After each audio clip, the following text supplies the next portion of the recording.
What's up guys, this is Kishore Babu. I am currently studying BDS in Tamil Nadu Government Dental College, Chennai. So இன்னைக்கு நம்ம என்ன பார்க்க போறோம்னா என்னோட NEET 2024 experience பற்றி தான் நம்ம பார்க்க போறோம். நான் என்னென்ன ப்ராப்ளம்ஸ் ஃபேஸ் பண்ணேன், என்னோட எக்ஸ்பீரியன்சஸ் என்னென்ன நான் பண்ணேன், both pre NEET and NEET and also post NEET. நீட்டுக்கு அப்புறம் என்ன நடந்துச்சுன்னு நான் சொல்ல போறேன். ஸோ என்னோட நீட் ஆல் இண்டியா ரேங்க் பார்த்தீங்கன்னா இதுதான்.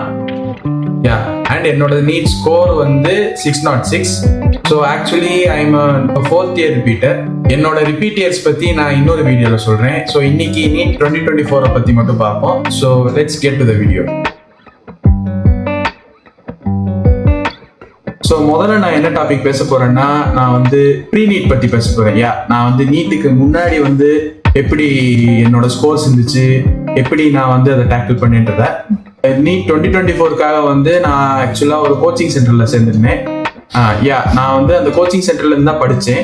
இனிஷியலா எனக்கு ஸ்டார்டிங்லாம் வந்து எனக்கு 650 680 மார்க்ஸ் வந்தது. ஸோ ஆப்வியஸா வரும், அது எல்லாமே வந்து சாப்டர் டெஸ்ட் தான். ஸோ அதுக்கப்புறம் பாத்தீங்கன்னா போர்ஷன்ஸ் வந்து ஏற எனக்கு வந்து கிராஜுவலா மார்க் குறைஞ்ச ஆரம்பிச்சிச்சு. பட் என்ன பாத்தீங்கன்னா ஒரு 610 620 அந்த ரேஞ்சிலே எப்படினாலும் நான் மெயின்டைன் பண்ணிடுவேன். ஸோ அப்போ வந்து இப்போ என்ன நடக்க போகுதுன்னு சொல்லிட்டு அப்போ யாருக்குமே தெரியாது. தமிழ்நாடு ஸ்டேட் படி 580 570க்கு மேலே எடுத்திருந்தாலே நம்ம வந்து நல்ல மார்க் எடுத்ததா அர்த்தம். அண்ட் ஆக்சுவலி இது வந்து நான் 4th டைம்னால எனக்கு சீட்டு கிடைச்சா போதும்பா அப்படின்னு தான் நான் நினைச்சிருந்தேன்.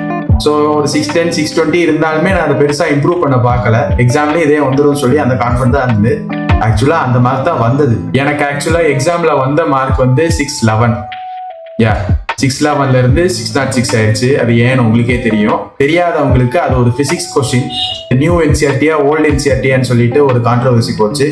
அந்த கொஸ்டின் வந்து ஆக்சுவலா நியூ என்சிஆர்டி படி தான் கொடுக்கணும்னு சொல்லிட்டாங்க. ஸோ அதுல எனக்கு ஒரு 5 மார்க் போயிடுச்சு. ஸோ என்னோட கோச்சிங் கிளாஸஸ் பூராவுமே வந்து நான் இந்த மாதிரி தான் ஒரு டீசென்ட் அளவு தான் மார்க் எடுத்திருந்தேன். என்னை பொறுத்த வரைக்கும் இப்போவுமே அது டீசென்ட் தான். இப்போ கட் ஆஃப் கூடுச்சுன்றதுக்காக வந்து நான் அதை கேவலமான மார்க்னு சொல்ல மாட்டேன். ஸோ இதுதான் வந்து என்னோட கோச்சிங் கிளாஸஸ்ல நான் இப்படிதான் மார்க் எடுத்திருந்தேன். ஒரு 610 to 620க்குள்ள அந்த ரேஞ்ச் தான் வரும். ஸோ 1 month முன்னாடி நான் என்ன பண்ணிட்டு இருந்தேன் அப்படின்னா, நான் வந்து ரெகுலரா டெஸ்ட் எழுதிடுவேன். எனக்கு அப்போ லைட்டா வந்து ஒரு போர்ஷன்ஸ் வந்து லேக் இருந்தது. அதையும் சைட் வாக்கில் முடிச்சுட்டு இருந்தேன்.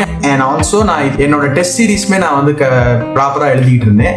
லாஸ்ட் 1 monthக்கு முன்னாடி தான் எங்களுக்கு ஆக்சுவலா மார்க் வந்து ப்ராப்பரா ஆரம்பிச்சாங்க. ஸோ அதுக்கு முன்னாடி நான் ஒரு சில மார்க்ஸ் எழுதினேன். பட் ப்ராப்பரான மார்க்னா வந்து லாஸ்ட் 1 month, அதாவது எக்ஸாமுக்கு லாஸ்ட் 1 monthக்கு முன்னாடி தான் நான் எழுத ஆரம்பிச்சேன். ஸோ அந்த மார்க் ஆக்சுவலா எவ்வளோ வந்ததுன்னா 560 to 580 அந்த ரேஞ்ச் தான் வந்தது. ஸோ நான் வந்து ஆக்சுவலா என்னதான் சீட்டு கிடைக்கும்னு இருந்தாலும் இவ்வளோ வருஷம் எழுதுறோம், அட்லீஸ்ட் ஒரு 610க்கு மேலேயாவது நம்ம மெயின்டைன் பண்ணணும்னு சொல்லிட்டு நான் ஆக்சுவலா நினைச்சிருந்தேன். ஸோ லாஸ்ட் 1 monthக்கு முன்னாடி வந்து நான் என்னோட லேக்ஸ் எல்லாமே ஃபர்ஸ்ட் முடிக்க ஆரம்பிச்சிட்டேன். என்னோட மார்க் வந்து நான் கொஞ்சம் பாஸ் பண்ணிட்டு என்னோட பேக்லாக்ஸ் எல்லாமே முடிச்சிட்டேன். அதுக்கப்புறம் கடைசியா ஒரு 20 to 25 days இருந்தது. ஸோ அந்த 20 to 25 daysல வந்து என்னோட ஃபுல் ஸ்ட்ரெச் நான் வந்து எல்லாமே பண்ணேன். எரர் நோட்ஸ் போட்டேன், எல்லாமே பண்ணேன். எரர் நோட்ஸ் ஆக்சுவலா வந்து நான் என்னோட ஸ்டைல்ல போட்டது. நான் ப்ராப்பரா எல்லாரும் போட்ட மாதிரி போடல. நான் என்னென்ன பேப்பர்ஸ் நான் கொஸ்டின்ஸ் எழுதுறேனோ, எந்தெந்த பேப்பர்ஸ் வந்து நான் அட்டென்ட் பண்றேனோ, என்னோட மார்க் பேப்பர்ஸ்ல அந்த கொஸ்டின் பேப்பர் ஸ்டைல்லே வந்து எது தப்பு ரைட்டுன்னு சொல்லிட்டு நான் போட்டிருந்தேன். ஸோ அதுதான் நான் பண்ணியிருந்தேன்.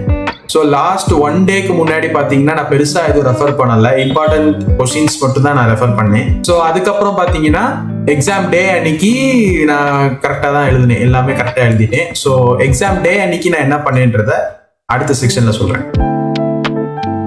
ஸோ இப்போ நம்ம வந்து என்னோட நீட் எக்ஸாம் டே பத்தி பார்க்க போறோம். அண்ட் எக்ஸாம் டே அன்னைக்கு பார்த்தீங்கன்னா கொஞ்சம் ஸ்ட்ரெஸ்ஸாக தான் இருந்துச்சு. பழைய ஸ்கூல்ல தான் சென்டர் போட்டிருந்தாங்க. எனக்கு சென்டர் வைஸா பார்த்தீங்கன்னா எனக்கு பெரிய ஸ்ட்ரெஸ் எல்லாம் எதுவும் இல்லை. ஏன்னா எனக்கு ஆல்ரெடி போன ஸ்கூல் தான். ஸோ அதில் எனக்கு பழக்கப்பட்ட ஸ்கூல் தான். பட் ஆனால் எக்ஸாம் எழுதுறப்போ வந்து பார்த்தீங்கன்னா அந்த கொஸ்டின் பேப்பர் வரதுக்கு முன்னாடி கொஞ்சம் ஸ்ட்ரெஸ்ஸாக தான் இருந்துச்சு. நம்மளோட லாஸ்ட் அட்டெம்ப்ட் இது. ஸோ எப்படி எழுத போறோம்னு சொல்லிட்டு. அண்ட் அந்த பேப்பர் பண்டில் வந்ததுக்கு அப்புறம் பாத்தீங்கன்னா கொஞ்சம் நான் ரொம்பவே ஸ்ட்ரெஸ் ஆயிட்டேன். ஸோ பேப்பர் வந்துச்சு. என்னோட கோட் வந்து R2. ஸோ R2 கோட்ல வந்து ஃபர்ஸ்ட் கொஸ்டின் பாத்தீங்கன்னா ஒரு பிசிக்ஸ் கொஸ்டின்ல வந்து அசர்ஷன் ரீசன் கொஸ்டின் வந்துடும். ஸோ அசர்ஷன் ரீசன் இது பார்த்த உடனே கொஞ்சம் நமக்கு ஜெர்க் ஆயிடுச்சு. அண்ட் ஆல்சோ அதில் நான் கொஞ்சம் டைம் ஸ்பெண்ட் பண்ணேன். ஆனால் அதுக்கப்புறம் வந்து நான் அடுத்த கொஸ்டின் போயிட்டேன். ஸோ என்னோட அட்டெம்ப்டிங் ஸ்ட்ராட்டஜி பார்த்தீங்கன்னா வந்து நான் மற்றவங்க மாதிரிலாம் சொல்ல மாட்டேன், நீங்கள் ஜுவாலஜி தான் முதல்ல எழுதணும், பயாலஜி தான் முதல்ல எழுதணும், கெமிஸ்ட்ரி தான் முதல்ல எழுதணும். I don't tell that stuff. நான் என்ன சொல்லுவேன்னா எல்லாமே ட்ரை பண்ணி பாருங்க. எல்லாமே வந்து நீங்க வந்து ட்ரை பண்ணி பார்க்கணும். அப்படி பாத்தீங்கன்னா தான் உங்களுக்கு எது கரெக்டா இருக்கு அப்படின்னு சொல்லிட்டு உங்களால கண்டுபிடிக்க முடியும். நான் ஆக்சுவலா வந்து ஃபர்ஸ்ட் பிசிக்ஸ் எழுதினேன், அப்படியே கெமிஸ்ட்ரி எழுதினேன், அப்புறம் பயாலஜி எழுதினேன். ஸோ என்னோட கான்செப்ட் என்ன பார்த்தீங்கன்னா முதல்ல கஷ்டமானதை முதல்ல முடிச்சிட்டோம்னா நமக்கு ஒரு கான்ஃபிடன்ஸ் வந்துடும். ஸோ அதுதான் வந்து நான் எப்பவுமே ஃபாலோ பண்ணுவேன். ஸோ முதல்ல பிசிக்ஸ் அண்ட் கெமிஸ்ட்ரி முடிச்சுட்டு அப்புறம் பயோ எழுதினேன் நான். ஸோ என்னோட கொஸ்டின் அட்டெம்ப்டிங் ஸ்ட்ராட்டஜி இதுதான். இப்போ டைம் மேனேஜ்மெண்ட் பத்தி பாத்தீங்கன்னா நான் என்னோட மார்க் பேப்பர்ஸ்ல எல்லாத்துலயுமே வந்து நான் ஒரு 2.5 hours மேக்ஸிமம் போனீங்கன்னா ஒரு 3 hours முடிச்சிருவேன். ஏன்னா நம்ம அது மார்க் தான் அப்படின்னு சொல்லிட்டு அது மைண்ட்ல இருந்துகிட்டே இருக்கும். பட் நீட் எக்ஸாம் படி பாத்தீங்கன்னா நான் எல்லாமே டபுள் செக் பண்ண ஆரம்பிச்சிட்டேன். அதுதான் நீங்க செய்யற ரொம்ப பெரிய தப்பு. ரொம்ப எல்லாம் டபுள் செக் பண்ணக்கூடாதுங்க. ரொம்ப நீங்க டபுள் செக் பண்ணீங்கன்னா அது ஓவர் திங்கிங் மாதிரி ஆயிடும். நீங்க கரெக்டா ஆன்சர் பண்ணாலுமே அது கரெக்ட் தானா இல்லையான்னு சொல்லிட்டு அது வர ஆரம்பிச்சிடும். நீங்க வந்து ஓரளவு டபுள் செக் பண்ணலாம், எல்லாத்தையுமே டபுள் செக் பண்ணக்கூடாது. ஸோ இப்போ நான் என்னோட டைம் மேனேஜ்மெண்ட் பத்தி பாத்தீங்கன்னா அங்க நீட் எக்ஸாம்ல வந்து எனக்கு கிட்டத்தட்ட 3 hours 10 minutes 15 ஆயிடுச்சு. 3 hours 15 minutes ஆயிடுச்சு. எனக்கு 5 minutes லேட்டா தான் கொடுத்தாங்க. ஆனா எனக்கு பேப்பர் கலெக்ட் பண்றது மட்டும் கரெக்டாக கொடுத்தாங்க. அது என்னன்னு தெரியல, எல்லா எக்ஸாம் சென்டர்லயும் அது ஒரு பல வழக்கமா இருக்கு. ஸோ என்னோட நீட் எக்ஸாம் அன்னைக்கு இதுதான் நடந்துச்சு. ஸோ இப்போ வந்து போஸ்ட் நீட், அதாவது நீட் இப்போ நடந்து முடிஞ்சிருச்சு. அதுக்கப்புறம் என்னாச்சுன்னா நீட் எக்ஸாம் ஈவினிங் நான் வந்து கொஸ்டின் செக் பண்ணேன். அப்போ வந்து எனக்கு வந்து 601 வந்துச்சு. ஒரு 10 marks அப்போ வந்து கம்மியாக தான் வந்தது. ஏன்னா அப்போ 2 கொஸ்டின் எனக்கு டவுட் இருந்தது. ஒரு கொஸ்டின் வந்து நான் OMR மிஸ்டேக் பண்ணியிருப்பேனோ அப்படின்னு சொல்லி நினைச்சு நான் அதை கவுண்ட் பண்ணல. அண்ட் ரெண்டாவது இந்த பிசிக்ஸ் கொஸ்டின் எதுவுமே எனக்கு டவுட்டாக தான் இருந்தது. ஆனால் அதுக்கப்புறம் அதர் கோச்சிங் கீஸ் எல்லாத்துலேயுமே எனக்கு 601 தான் வந்தது. ப்ரொவிஷனல் ஆன்சர் கீ அப்போ வந்து உங்களுக்கு OMR ரெக்கார்டட் ரெஸ்பான்ஸும் வந்துடும். ஸோ உங்களுக்கு அது மிஸ்டேக் ஆயிருக்கா இல்லைன்னு தெரிஞ்சிடும். ஸோ அதில் எனக்கு வந்து 606 வந்துருச்சு. ஸோ நான் வந்து 611 வந்த உடனே எனக்கு திருநெல்வேலி கிடைக்கும், கோயம்புத்தூர் காலேஜ் கிடைக்கும், எல்லாமே MBBS கன்ஃபார்மா கிடைச்சிரும் சொல்லி நான் அப்போ ஒரு ஹாப்பில இருந்தேன். ஸோ அதுக்கப்புறம் வந்து நீங்க உங்களுக்கே தெரியும் என்னென்ன நடந்துச்சுன்னு. உடனே வந்து கேஸ் போட்டாங்க, நிறைய இது கண்டுபிடிச்சாங்க, ரீநீட் இருக்குமா இல்லையான்னு சொல்லிட்டு நிறைய இது ஓடிட்டு இருந்துச்சு. பர்சனலா என்னோட ஒப்பீனியன் படி பாத்தீங்கன்னா நான் அப்போ வந்து 611 வந்து ரொம்ப சூப்பர் மார்க், திருப்பிலாம் எழுதணும்னா வந்து நமக்கு கிடைக்காதுன்னு சொல்லிட்டு அந்த மைண்ட்லேயே ஃபிக்ஸ் ஆயிட்டேன்னா அப்போ ஒரு 2 to 3 months ஆயிடுச்சு எக்ஸாம் எழுதியே. நான் வந்து எனக்கு ரீநீட் வேணாம் தான் நினைச்சிட்டு இருந்தேன். ஆனா சென்டர் வைஸ் ரிசல்ட், அதுக்கப்புறம் ஆக்சுவல் ரிசல்ட் அது ஒரு 3 வாட்டி விட்டாங்க. ஆக்சுவல் ரிசல்ட் வந்ததுக்கு அப்புறம் தான் தெரிய ஆரம்பிச்சிச்சு பேசாம ரீநீட்டே எழுதிருக்கலாம்னு சொல்லிட்டு. இப்பவுமே கூட ரீநீட் நல்லா இருந்திருக்கும், வச்சிருந்தா ஏதாவது ட்ரை பண்ணியிருப்பேன், அட்லீஸ்ட் கட் ஆஃப் ஆகுது குறைஞ்சிருக்கும்.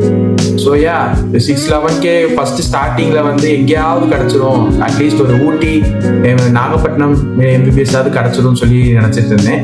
611 அப்புறம் 6 ஆச்சு. ஸோ MBBS வந்து கொஞ்சம் கஷ்டம் தான், ஆனாலும் ட்ரை பண்ணலாம் அப்படின்னு தான் நினைச்சிட்டு இருந்தேன். அதுக்கப்புறம் வந்து ரேங்க் லிஸ்ட் வந்தது. ரேங்க் லிஸ்ட் வந்ததுக்கு அப்புறம் டோட்டலா அவுட் ஆயிட்டேன். ஏன்னா என்னோட ரேங்க் படி பாத்தீங்கன்னா அந்த டைம்ல எனக்கு வந்து MBBSக்கு லாஸ்ட் இயரோட கம்பேரிசன் பாத்தீங்கன்னா இந்த வருஷம் வாய்ப்பே இல்லைன்ற மாதிரி ஆயிடுச்சு. எனக்கு 40 ரேங்க் தள்ளியே போயிருச்சு. ஸோ அப்போ நான் ஆக்சுவலா BDS எனக்கு வந்து ஐடியால இல்லை. பட் ஆனா நான் ரேங்க் லிஸ்ட் வரதுக்கு முன்னாடி வந்து திருப்பி ட்ரை பண்ணுவோம் தான் மைண்ட்ல இருந்தேன். ஆனா ரேங்க் லிஸ்ட் வந்ததுக்கு அப்புறம் மறுபடியும் இந்த மாதிரி ஆயிடுச்சுன்னு சொல்லிட்டு ஒரு தாட் இருந்துச்சு. நெக்ஸ்ட் இயரும் இந்த மாதிரி ட்ரை பண்ணி ஆயிடுச்சுன்னா அப்படின்னு சொல்லிட்டு அந்த தாட் வந்தது. ஸோ இதுக்கப்புறம் வந்து நான் BDS போயிடலாம் அப்படின்னு சொல்லிட்டு இது பண்ணேன். BDS ஆக்சுவலா ஸ்டார்டிங்ல வந்து எனக்கு MBBS அளவுக்கு இருக்குமான்னு சொல்லிட்டு ஒரு டவுட் இருந்தது. பட் நிறைய ரிசர்ச் அண்ட் நிறைய டென்டல் டாக்டர்ஸ் வந்து கேட்டப்போ நல்ல கோர்ஸ் தான், MBBSக்கு ஈக்குவலா வந்து அது நிறைய ஸ்கோப் இருக்கு, ஆனா அது வெளியே யாருக்கும் தெரியல அப்படின்னு சொல்லி தான் நான் கேள்விப்பட்டேன். ஸோ BDSமே வந்து ட்ரை பண்ணலாம், நல்ல ஸ்கோப் இருக்கு அதுல. ஸோ நான் both all India counselling and state counselling ரெண்டுமே போட்டேன். ஆல் இண்டியாவில் எனக்கு செகண்ட் ரவுண்ட் வரைக்கும் எங்கேயுமே விழுவல. ஸ்டேட் கவுன்சிலிங்ல எனக்கு ஃபர்ஸ்ட் ரவுண்ட்ல வந்து கடலூர் டென்டல் விழுந்தது, கவர்மெண்ட் டென்டல் காலேஜ் கடலூர்ல விழுந்தது. அங்க போய் அட்மிஷன் ப்ரொசீஜர்ஸ் முடிச்சதுக்கு அப்புறம் செகண்ட் ரவுண்ட்ல வந்து தமிழ்நாடு டென்டல் காலேஜ் சென்னை அங்க விழுந்தது. ஸோ இப்போ நீட் 2025 யாரெல்லாம் எழுதலாம்? நீட் 2025 பொறுத்த வரைக்கும் என்னோட ஒப்பீனியன் கேட்டீங்கன்னா, நீங்க இப்ப ஃப்ரெஷரா இருக்கீங்க ஆர் ஒரு ஃபர்ஸ்ட் இயர் ரிப்பீட்டரா இருக்கீங்க அப்படின்னா நீங்க எழுதலாம். ஃப்ரெஷர் வந்து கன்ஃபார்மா எழுதலாம். ஸோ இன்னொரு வாட்டி ட்ரை பண்றதுல தப்பு இல்லை. ஃபர்ஸ்ட் இயர் ரிப்பீட்டர் பார்த்தீங்கன்னா நீங்க வந்து இதுதான் லாஸ்ட், இதுக்கு மேல வந்து எங்களால முடியாதுன்ற மாதிரி உங்களுக்கு ஃபீல் ஆச்சுன்னா, if you got fed up, நீங்க வந்து கண்டிப்பா நீங்க குவிட் பண்ணிட்டு வேற கோர்ஸ் போகலாம். இல்ல பிடிஎஸ்க்கு உங்களுக்கு மார்க் இருக்கு அப்படின்னா பிடிஎஸும் நல்ல கோர்ஸ் தான், நீங்க அங்கேயும் வந்து படிக்கலாம். இல்ல செல்ஃப் ஃபைனான்ஸ் வந்து நீங்க போகணும்னாலும் ட்ரை பண்ணலாம். நீங்க வந்து இப்போ ஒரு second year, third year, fourth year repeat ஆயிடுச்சு, ரொம்ப ரிப்பீட் ஆயிடுச்சு அப்படின்னா என்னைய கேட்டீங்கன்னா ஐ ஒன்ட் ரெக்கமெண்ட். இன்னொரு வருஷம் நீங்க மறுபடியும் ரிப்பீட் பண்றதுக்கு நீங்க வேற கோர்ஸ் போகலாம். உங்க மார்க் இப்ப அநேகமா ஒரு 600+ இருக்கு, இல்ல எனக்கு ஒரு 1 மார்க்ல போயிடுச்சு, 2 மார்க்ல போயிடுச்சுன்னா தமிழ்நாடு கவுன்சிலிங் இன்னும் முடியல, நீங்க ட்ரை பண்ணலாம். நானும் ட்ரை பண்ணலாம் தான் இருக்கேன். இல்ல கடைசி வரைக்கும் நீங்க நினைச்ச சீட் கிடைக்கல, எம்பிபிஎஸ் கிடைக்கலன்னா நீங்க பிடிஎஸ் ட்ரை பண்ணலாம். பிடிஎஸும் கிடைக்கல அப்படின்னா வந்து நிறைய கோர்ஸ் இருக்கு, நீங்க வந்து மற்றது ட்ரை பண்ணலாம். At the end of the day எல்லாம் உங்களோட விருப்பம் தான், நீங்க பண்ணணும்னா பண்ணுங்க. என்னைய பொறுத்த வரைக்கும் ஒரு 2 டைம்ஸ்க்கு மேல ரிப்பீட் பண்ணிட்டேன் அப்படின்னா நான் வந்து ரிப்பீட் பண்ண வேணாம் தான் நான் சொல்லுவேன். ஸோ இதுதான் என்னோட நீட் 2024 எக்ஸ்பீரியன்ஸ். உங்களுக்கு பிடிச்சதுன்னா சப்ஸ்கிரைப் பண்ணுங்க, லைக் பண்ணுங்க, ஷேர் பண்ணுங்க. So take care.